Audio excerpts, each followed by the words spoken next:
Hello बच्चों, नमः संस्कृताय। आइए आप सभी का संस्कृत पाठशाला चैनल पर हार्दिक स्वागत है। बच्चों,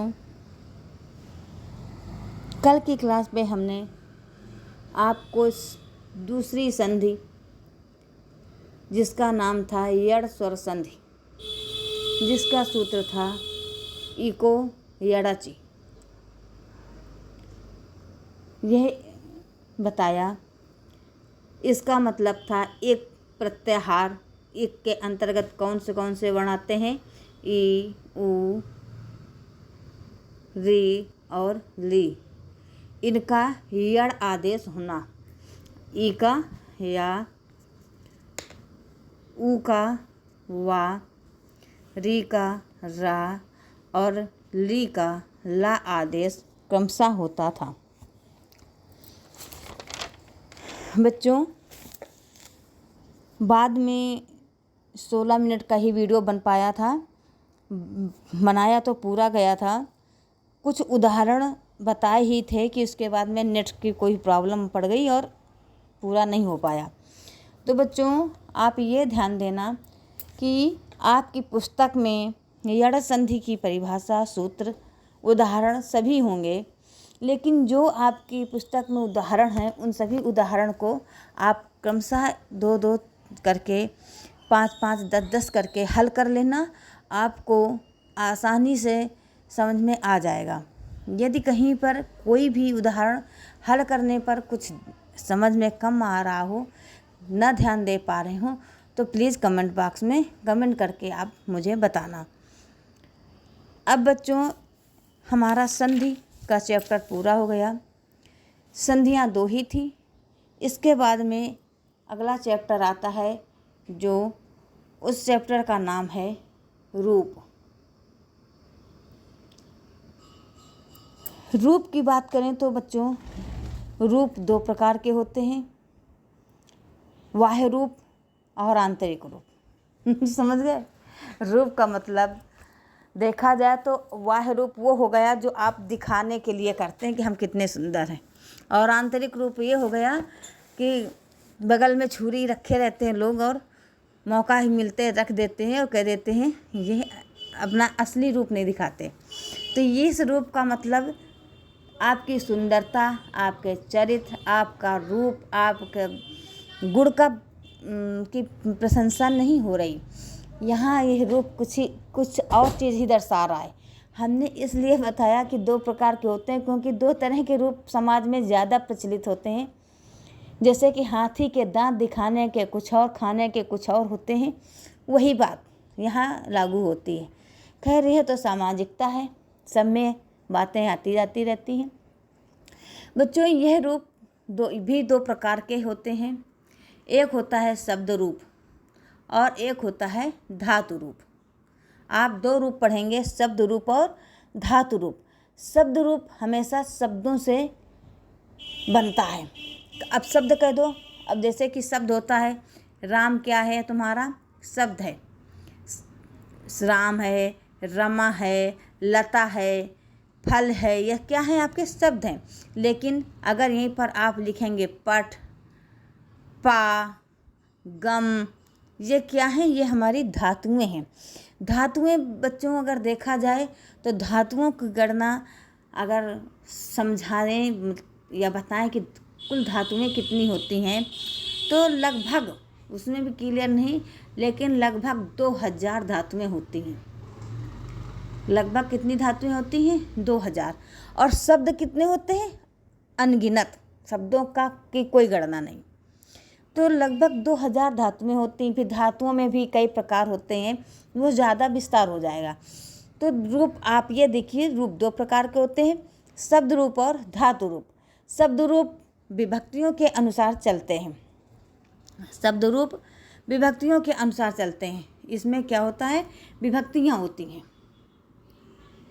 शब्द रूप में विभक्ति होती है, और ये विभक्तियाँ हमारी कितनी होती हैं? तो भी बच्चों, विभक्ति हमारी आप देखेंगे तो कुछ और है और असली में कुछ और है। वो चीज़ हम बताने की कोशिश कर रहे हैं। विभक्तियाँ बच्चों 6 होती हैं। विभक्तियाँ कितनी होती हैं? 6। प्रथमा, द्वितीया, तृतीया, चतुर्थी, पंचमी और सप्तमी। जिस प्रकार से आप संबोधन देखते हैं कि संबोधन प्रथमा विभक्ति में आता है, उसी प्रकार से षष्ठी संबंध के युक्त में आता है, षष्ठी विभक्ति मानी नहीं जाती। तो बच्चों विभक्तियाँ 6 होती हैं। कारक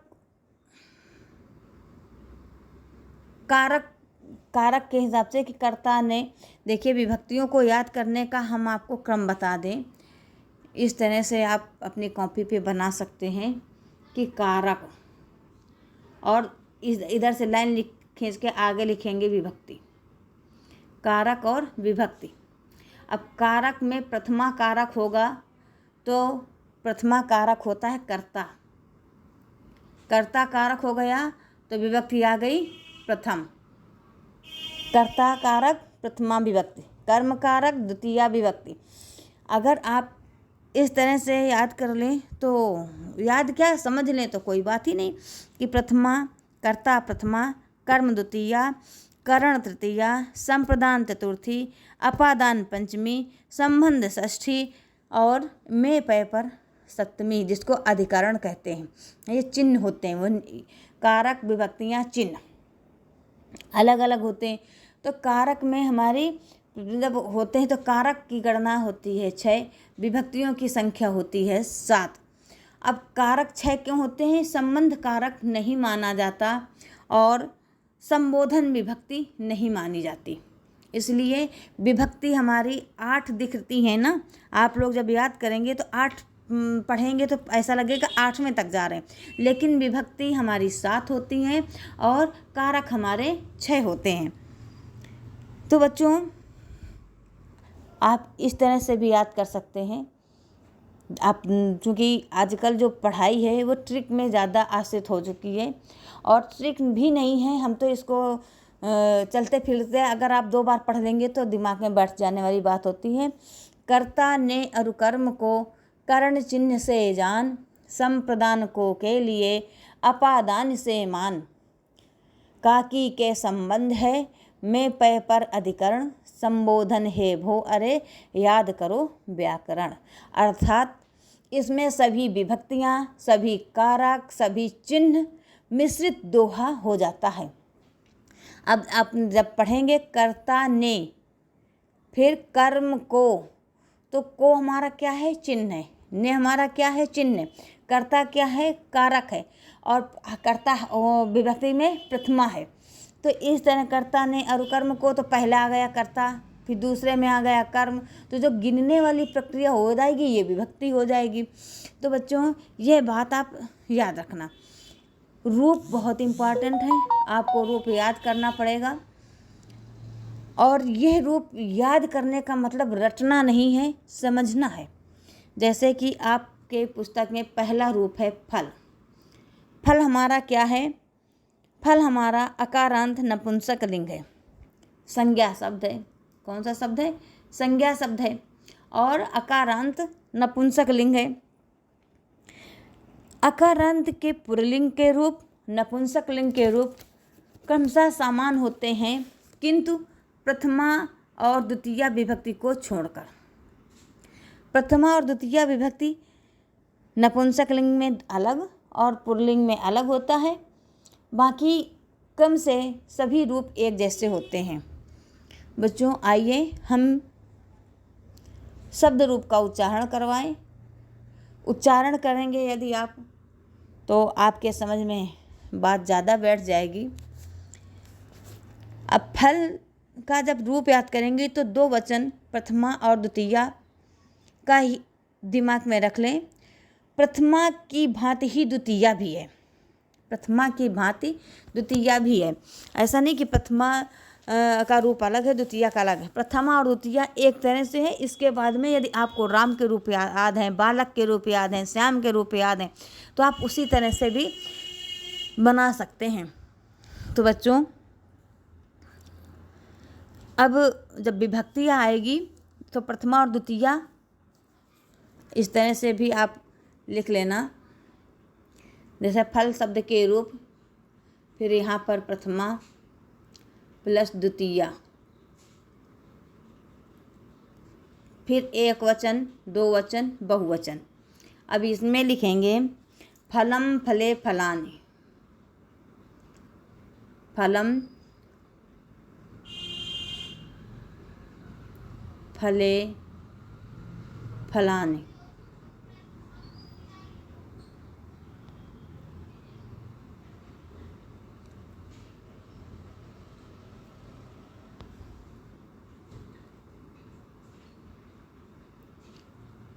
फलम फले फलानि, ये बच्चों क्या है? एक वचन, दो वचन, बहुवचन। ठीक है, वचन हमारे तीन होते हैं, एक वचन, दो वचन और बहुवचन। अब आप जब ये देखेंगे कि दो बार पढ़ेंगे फलम फलम, फलम फले फलानि, फलम फले फलानि। अब फलम फले फलानि में आप ये बात दिमाग में रखें कि ये हमारा प्रथमा और द्वितीया दोनों में बनता है, प्रथमा और द्वितीया में दोनों में बनता है। इसके बाद में तृतीया विभक्ति, तृतीया से लेकर पूरी आपका संबोधन तक राम के रूप की तरह बन जाएंगे। लेकिन कैसे बनेंगे? उसमें क्या होता है? रामेण, इसमें हो जाएगा फलेन, उसमें होता है रामाय, इसमें हो जाएगा फलाय, उसमें होता है रामात, इसमें होगा फलात, उसमें होता है रामस, इसमें होगा फलस, रामे, इसमें होगा फले। तो हे राम, तो हे फल। अब आइए इसको एक साथ पढ़ें। फलम फले फलानि, फलम फले फलानि, एक वचन, दो वचन, बहुवचन, प्रथमा विभक्ति और द्वितीया विभक्ति। तो आप ये दिमाग में रखेंगे प्रथमा द्वितीया, प्रथमा द्वितीया, प्रथमा द्वितीया, प्रथमा द्वितीया, एक वचन, दो वचन, बहुवचन, एक वचन, दो वचन, बहुवचन। अब एक वचन में जब बोलेंगे तो फलम फलम फलम, अर्थात फलम फलम फलम, मतलब प्रथमा में भी और द्वितीया में भी। फिर फले फले फले, फले फले फले, एक ही शब्द को दो तीन बार उच्चारण करेंगे तो दिमाग में बात बैठ जाती है। फिर फलानी फलानी फलानी, फलानी फलानी फलानी। आपने एक शब्द को कितनी बार पढ़ा? गेस किया कुछ? अर्थात आपने फल कहा कि फलम तो 3 बार बोला, फिर फलम में 3 बार बोला, तो 6 बार हो गए शब्द। और वही चीज़ लिखनी है, केवल ये दिमाग में रखना है कि प्रथमा विभक्ति और द्वितीय विभक्ति है। तो प्रथमा विभक्ति में आप कहेंगे कि फलम फले फलानि, फिर द्वितीय विभक्ति में फलम फले फलानि, फलम फले फलानि, फलम फले फलानि, फलम फले फलानि, फलम फले फलानि। अब तृतीय विभक्ति से आप आएंगे तो जैसे आप लोग टेबल याद करते हैं, जिसको हम लोग पहाड़ा भी कहते हैं, तो अपने उंगलियों में जो पोर होते हैं उस पर हाथ उंगली रख कर भी पढ़ते हैं। आप चाहें तो उस तरह से पढ़ सकते हैं कि फलम फले फलानि प्रथमा हो गया और फलम फले फलानि द्वितीया हो गया। अब तृतीया से कैसे? फलेन फलाय फलात फलस फले फल, फलेन फलाय फलात फलस फले फल। ये एक वचन आपका क्लियर हो गया। फलेन फलाय फलात फलस फले फल, फल या हे फल। तो फलेन तृतीया, फलाय चतुर्थी, फलात पंचमी, फलस षष्ठी, फले सप्तमी, हे फल संबोधन। अब इसको आप 2-2 करके पढ़ लें। फलेन फलाय फलात फलस फले फल, फलेन फलाय फलात फलस फले फल, फलेन फलाय फलात फलस फले फल। बैठ गया दिमाग में। शुरुआत के 2 निकालने हैं कि फलम फले फलानि, फलम फले फलानि।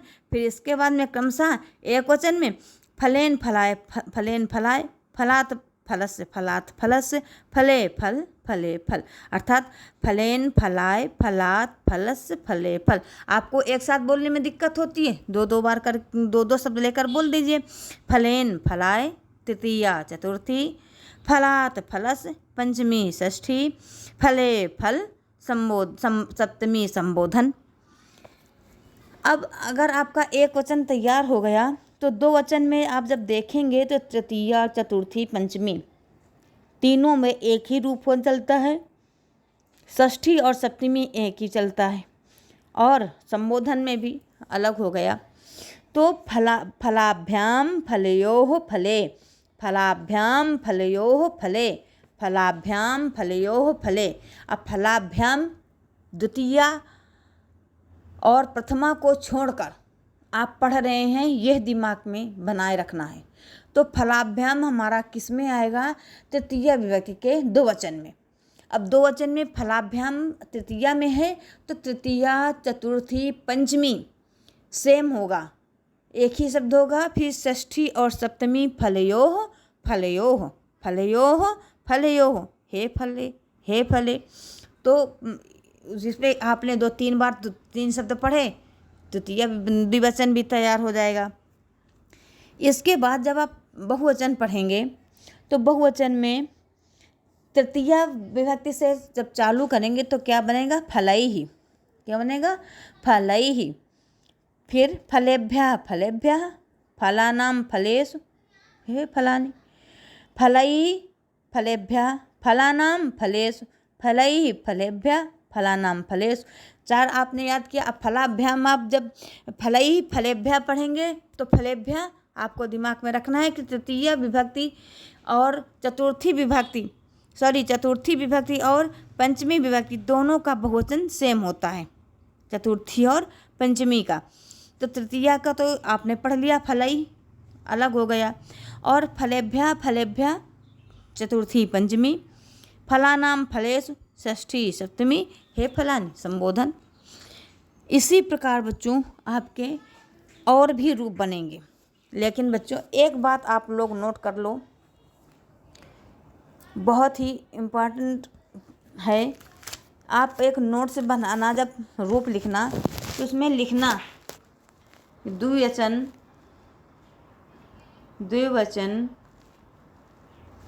में प्रथमा एवं द्वितीया विभक्ति के रूप, प्रथमा एवं द्वितीया विभक्ति के रूप,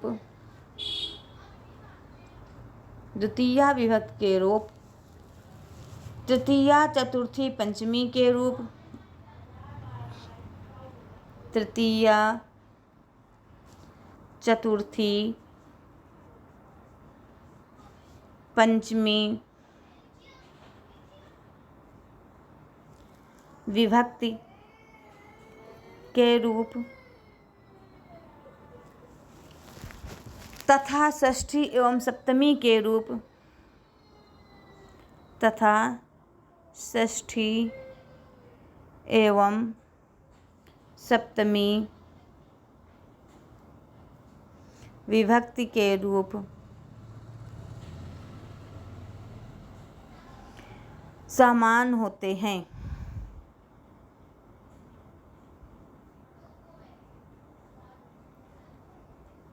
इसे आपको अपने दिमाग में बैठा लेना है कि द्विवचन में प्रथमा एवं द्वितीया विभक्ति, दो वचन में प्रथमा एवं द्वितीया विभक्ति के एक रूप समान होते हैं, फले फले दोनों में है, ठीक है ना। फिर तृतीया, चतुर्थी, पंचमी विभक्ति के रूप एक समान होते हैं, आपको हमने बताया फलाभ्याम फलाभ्याम फलाभ्याम। इसके बाद में षष्ठी और सप्तमी के रूप भी समान होते हैं, फलयोः फलयोः। और हमने एक बात पहले भी बताई थी नोट्स के हिसाब से, आप उसमें भी लिख लेना कि नपुंसक लिंग के शब्दों में प्रथमा एवं द्वितीया के एक वचन, द्विवचन, बहुवचन के रूप अधिकतर प्रायः एक समान ही चलते हैं। प्रथमा द्वितीय विभक्ति उसमें निकल जाएगी, लेकिन अगर केवल द्वितीय विभक्ति का केवल आपको नपुंसक लिंग में द्वितीय विभक्ति आपको पढ़नी है, द्विवचन केवल आपको पढ़ना है, तो उसमें आपको याद रखना है कि प्रथमा द्वितीया एक समान, तृतीया चतुर्थी पंचमी एक समान, षष्ठी और सप्तमी एक समान होते हैं।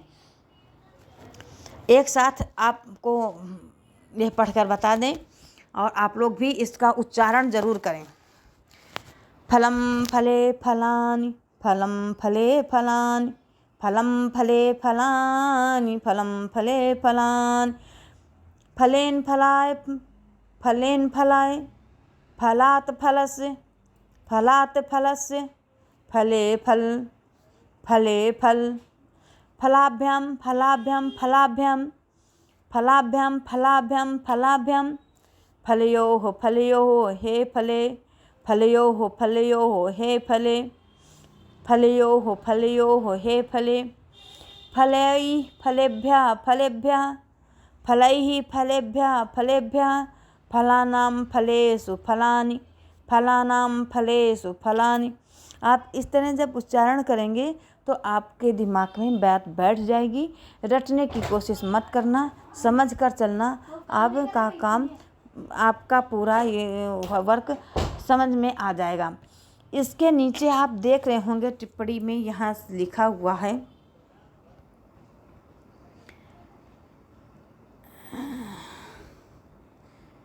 अगर आप देख पा रहे होंगे, आप देख रहे होंगे इस टिप्पणी में ये लिखा है, यथा जैसे पुष्प, पत्र, जल, मित्र, वन, कमल, कुसुम, पुस्तक, ज्ञान आदि के रूप भी इसी प्रकार चलते हैं। कई रूप इसी प्रकार चलते हैं। अगर चाहें तो इन्हीं रूपों से इन रूपों को भी अपनी कॉपी पर लिख सकते हैं। कहीं पर कोई भी दिक्कत नहीं होगी।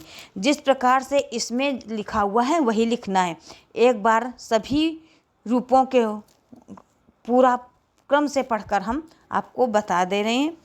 जैसे पुष्प है तो पुष्पम पुष्पे पुष्पानि, पुष्पम पुष्पे पुष्पानि, पुष्पेन पुष्पाय, पुष्पात् पुष्पस्य, पुष्पे पुष्प। फिर पुष्पाभ्यां पुष्पाभ्यां पुष्पाभ्यां, पुष्पयोः पुष्पयोः हे पुष्पे। फिर पुष्पैः पुष्पेभ्यः पुष्पेभ्यः, पुष्पानां पुष्पेषु हे पुष्पानि। तो इस तरह से आपको पुष्प के रूप समझ में आ गए। फिर पत्र के बन जाएगा कि पत्रम पत्रे पत्राणि, पत्रम पत्रे पत्राणि, पत्रेन पत्राभ्यां पत्रैः, पत्राय पत्राभ्यां पत्रेभ्यः, पत्रात् पत्राभ्यां पत्रेभ्यः, पत्रस्य पत्रयोः पत्राणां, पत्रे पत्रयोः पत्रेषु हे पत्र हे पत्रे हे पत्राणि। आपको इस तरह से अगर पढ़ना हो कि एक ही विभक्ति के तीनों रूप, तो वैसे भी पढ़ सकते हैं। हमने इसलिए इसको खंड बाई खंड पढ़ाया, केवल एक वचन एक बार, दो वचन दूसरी बार, बहुवचन तीसरी बार, कि इसमें दो वचन का रूप आपको याद ही नहीं करना पड़ेगा। दो के जगह में तीसरा अपने आप आ जाएगा। तो यदि आपको अगर इस तरीके से पढ़ना है तो वह वो भी सरल है। अब अगला रूप जैसे जल का हम बता रहे हैं, आपको क्रमशः बताएंगे, आप देखते जाएं। जलम जले जलानि, जलम जले जलान, जलेन जलाभ्याम जलैः, जलेन जलाभ्याम जलैः, जलाय जलाभ्याम जलेभ्यः, जलाय जलाभ्याम जलेभ्यः, जलात् जलाभ्याम जलेभ्यः, जलात् जलाभ्याम जलेभ्यः, जलस्य जलयोः जलानां, जलस्य जलयोः जलानां, जले जलयोः जलेषु, जले जलयोः जलेषु हे जल हे जले हे जलानि, हे जल हे जले हे जलानि। इसी प्रकार बच्चों आप मित्र, वन, कमल, पुस्तक, ज्ञान इत्यादि के रूप भी बना सकते हैं। आपको आसानी हो इस तरह से इस प्रकार बना लेना, या फिर आपको आसानी से लगे कि नहीं एक वचन अलग, दो वचन अलग, बहुवचन अलग बनाना है, वैसे भी आप बना सकते हैं। जब आप इन रूपों को इन्हीं की तरह विभक्ति पर आपको यही शब्द लगाना है, आप लगाएंगे तो आपको रूप याद नहीं करने पड़ेंगे, दिमाग बैठ जाएंगे। आपको संस्कृत व्याकरण में कुछ कठिन लग रहा हो, उसी के समान कुछ अपने तरफ से ही करना चालू कर दो, कभी कठिनाई नहीं पड़ेगी। संस्कृत में ही नहीं अपितु सभी कार्यों में। आपको ये कठिन लग रहा है कि हम रोटी कैसे बेलें, रोटी कैसे बेलें, तो आप ऐसा नहीं है कि रोटी ग्लास से कटिंग कर लो, कटोरी से कटिंग कर लो, अकेले रहते हैं कहीं बाहर रह के पढ़ाई करते हैं, रोटी बेलना नहीं आता, तो इस तरह से हम पापड़ों की तरह कटिंग करते फिरें। अरे आपको रोटी बेलना नहीं आता, आप रोटी की तरह से आप मिट्टी ले लीजिए। आपको मिट्टी नहीं उपलब्ध है, आप आजकल क्ले बहुत मिलता है, क्ले लीजिए, अपने हाथ से थोड़ा सा गोल गोल करिए, वो बनाइए। आपको रोटी नहीं सीखना पड़ेगा, वो उसी के आधार पर दूसरा कुछ ऐसा कार्य करिए जिससे आपको वो आसानी पड़े। आपको जैसे रूप पढ़ना कठिन लग रहा है, आप फल के रूप याद किताब में है, पूछे जरूर जाएंगे। और 2 प्रकार से पूछे जा सकते हैं, एक तो ऑब्जेक्टिव में भी और रिटन में भी। तो आपको एक चीज़ दे देगा, अब जैसे आपको दे दिया कि फलात किस विभक्ति किस वचन का रूप है, तो आप एक पूरा पहाड़ा लिखेंगे वहाँ पर। और अगर आपने फल की तरह दूसरा कोई रूप बना लिया तो आप खट से बता देंगे कि फलात तो हमने फलात से पुष्पात बनाया था, फलात से मित्रात ज्ञानात पुस्तकात इत्यादि शब्द हमने बनाए थे, ये पंचमी विभक्ति एक वचन का शब्द है। हाँ, ये हो सकता है कि हम अभी बोल रहे हैं, हो सकता है ये चीज़ हमें मालूम अच्छे से, इस वजह से हमें आसान लग रहा हो, लेकिन यही आसान आपको भी लगेगा जब आप अपने होमवर्क में इतना सब कार्य बड़े आराम से करेंगे। क्योंकि जब आप प्रथम बार करेंगे तो आपको 90% ध्यान देना है, 10% उधर हो जाए बात अलग है। जब आप 90% ध्यान देंगे तो फिर धीरे धीरे धीरे धीरे करके आप 10% में ध्यान इधर दे रहे हैं, कुछ और करना है, वो तुरंत बता रहे हैं, तो ध्यान बंटने के बाद भी आपके दिमाग में वो बात बैठ जाएगी। तो आप इस तरह के सभी नीचे दिए गए जो टिप्पणी में जो भी शब्द हैं, ये सभी के रूप इसी समान चलते हैं, तो आपको इस तरह से बनाना होगा। देखिए, रूप में कई हो जाता है, अगर हम ज़्यादा विस्तार से बता रहे हैं तो वीडियो बड़ा लॉन्ग बन जाएगा और आपको समझने में भी दिक्कत पड़ेगी। इसमें अकारांत, इकारांत, उकारांत, फिर स्त्रीलिंग, पुल्लिंग, नपुंसकलिंग इत्यादि लिंगों के हिसाब से और शब्दों के हिसाब से अलग अलग शब्द आएंगे। हो सकता है आपको आगे चल के फिर बहुत सारे ऐसी चीज़ें होती हैं जो आपके 10th के सिलेबस में नहीं है, लेकिन बाद में वो ऐसा लगता है कि हम 10th में पढ़े होते तो ज़्यादा अच्छा होता। तो इस वजह से मालूम तो अभी होना चाहिए, लेकिन अगर आपको सिर्फ अपनी हिंदी के लिए संस्कृत पढ़ना है और उतनी ही व्याकरण तैयार करनी है, तो बच्चों फल के रूप आपको रटना नहीं है, सिर्फ 2-4 बार लिखना है। लिखने के साथ साथ पुष्प की तरह, फल की तरह, ज्ञान की तरह, पुस्तक की तरह आप इस तरीके से एक ही शब्द को 4 बार अलग अलग बना लें, तुरंत आपके दिमाग में बात बैठ जाएगी। ये बच्चों यह रही बात हमारी मतलब रूपों की। अब बच्चों, कल हमने संधियाँ पढ़ा दी थी, संधियों में कुछ भी आपको समझ में ना पा रहा हो तो प्लीज़ ज़रूर बताना, और रूप आप लिखने की प्रैक्टिस ज़रूर करना। तो अब हम ज़्यादा कुछ ना कहते हुए अपनी वाणी को यहीं विराम देते हैं। यदि आपको हमारी मेहनत से कुछ सफलता प्राप्त हो रही हो तो अपने मित्रों तक पहुंचाने की कृपा करना, और हमें लाइक करना, सब्सक्राइब करना, शेयर करना मत भूलें, जिससे हो सके कि यदि किसी को लाभ मिल सकता है और हमें उत्साह मिल सकता है तो ज़्यादा बेटर फील करेंगे। हमें ऐसा लगेगा कि नहीं, कुछ नया बताते रहें बच्चों को। तो बच्चों, यहीं से वाणी को विराम देते हुए सभी को नमः संस्कृताय।